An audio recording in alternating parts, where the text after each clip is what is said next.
What's going on, Tar Heel Nation? It is your favorite North Carolinian, Ross, the Tar Heel. And in this huddle, baby, we're going to talk about the North Carolina Tar Heels 97-81 victory over the Fighting Camels from Bowie's Creek, moving Carolina to 8-5. And they are 5-1 in the Dean Dome. And there's some positives to take out of this game. There's some negatives to take out of this game. You know what? I'd like to end things on a positive, so we're going to start with the negative. Carolina came into this game as 28.5-point favorites.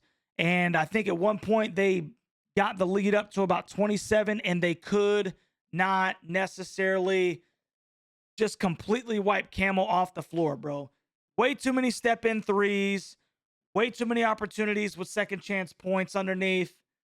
And we're talking about a 5-7 basketball team, bro. And I know that it's a double-digit win. And I'm gonna talk about some positives, okay? But I need you to stay with me for a second. So we're talking about NCAA tournament hopes and the state of the program and how Carolina's playing, et cetera, et cetera. I don't feel like we wiped them off the stinking floor like we should have. And that bothers me a little bit. Yes, we got the lead out to 27 at one point.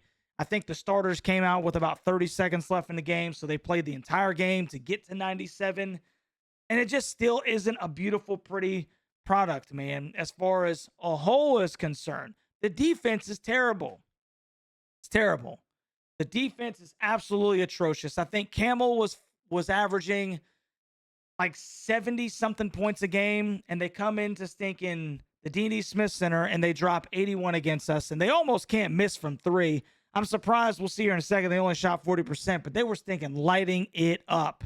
And Carolina's got to get better defensively, man. The turning point last year for the Tar Heels, after a not as slow a start as this year, but the turning point is when they started to play defense, man. And I'm telling you, bro, I feel like we're watching the Charlotte Hornets out there on the defensive side of the floor sometimes, bro. They just do not stay in front of their defenders. So you let me know down in the comment section what you think about that, because I do believe that when you don't have a good big, when you're struggling, down low in the paint, on the blocks, bro, you got to stink and turn up defensively. You got to stink and turn up defensively. Now, that's kind of the bad thing, dude. That's kind of the bad portion. I'm going to talk about some good things real quick. Let's go over here to ESPN, man. Let's go over here to ESPN, and I'm going to go ahead and press pause right here because I don't want ESPN to shut me down. Campbell shoots 44.4% from the floor and 40% from three. 40% from three is way, way too much. Now, Carolina, on the other hand, shoots 57.1% from the floor. That's stinking outstanding. They attacked the basket all night. They got to the stinking rim. They were able to knock down some three balls. They only shot 36% from three, but it was good enough to enable them to get a lot of dribble drives, man. Now, when you go over to the box score, I don't want to focus on, and this is going to be the key to Carolina's success outside of the defense. Captain Jack's got to start. Captain Jack 100% has to start, bro. Look at these numbers. 9 of 16. That's better than 50% from the field. 3 of 8 from three. 5 of 7 from the free throw line. 5 boards, 1 assist, no turnovers, and 26 daggone points, man. The guy's a stinking scorer.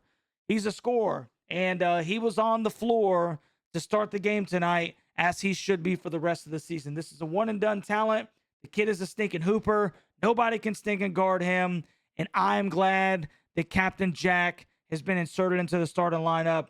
That's good to see. And then you'll see that he makes RJ Davis better. 7 for 13 from the floor, 5 for 10 from three, 4 for 5 from the free throw line. Don't worry about all the ruckus back there. Everybody's okay. And 23 points for the game. 23 points for the game. And my guy still had 5 assists to only 2 turnovers, man. That's better than a 2-to-1 turnover to assist ratio. So when Captain Jack is on the floor, RJ plays better basketball, and you got 97 points right there. Now, another one that I want to point out, bro, because I got to give him some love, because I've been on his stinking butt the past probably month. EC, 6 for 11 from the floor. That's better than 50% because he was attacking the bucket. He was strong with the ball to the rim. And this is the big one right here, bro. 12 assists, which obviously nobody can stay in front of EC. They shouldn't. 12 assists to only 3 turnovers. That is a 4-to-1 assist to turnover ratio. I can deal with that all stinking day. And he also finishes with 12 points, man. So 12 for 12. 12 and 12, excuse me. That's a double-double for your point guard. And hopefully that gives him a little bit of stinking juice moving forward because EC's not going anywhere from the starting lineup. I just highly doubt it. So good to see EC with a double-double. 12 assists, only 3 turnovers. And he dropped 12 points himself.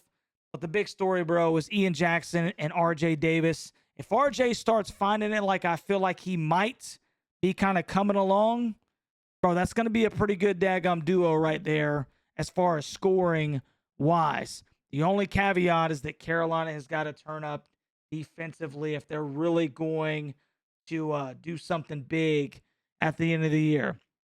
Carolina's plus 12 on the boards. That's good to see. You should out-rebound Campbell and Campbell. So that's what you should see against the Fighting Camels. I mean, goodness gracious, man. Carolina 48 points in the paint. Jay Wash got some easy looks down low, so good to see him finish. And then even right here, man, Carolina was 75% from the free throw line. That's respectable. They've been struggling from the charity stripe lately, so it's good to see them knock down some free throws. So we're not going to belabor this much, that much, man. Carolina was not able to cover. That perturbs me. Ian Jackson and RJ Davis played with their stinking hair on fire, which is obviously great to see. And we're going to finally see, starting January 1st, bro, when Carolina takes a little trip to Louisville. Good night. I pressed the wrong stinking button. My bad, guys. Carolina football for you.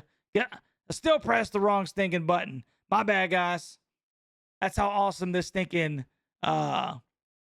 reaction video is going to be. But anyway, 97-81, Carolina moves to 8-5. They're 5-1 in the Dean Dome. Still 1-0 in the ACC. And January 1st, baby, at 6 p.m., we're going to find out how serious the Heels are as far as the Atlantic Coast Conference. They got to stinking run through the ACC if they're going to go to the tournament. So do me a favor. Let me know what you think about this game down in the comment section. If you haven't already, please like, share, and subscribe to the channel. And it is always a great day to be a Tar Heel. We'll catch you on the next one, Tar Heel Nation. Go Heels.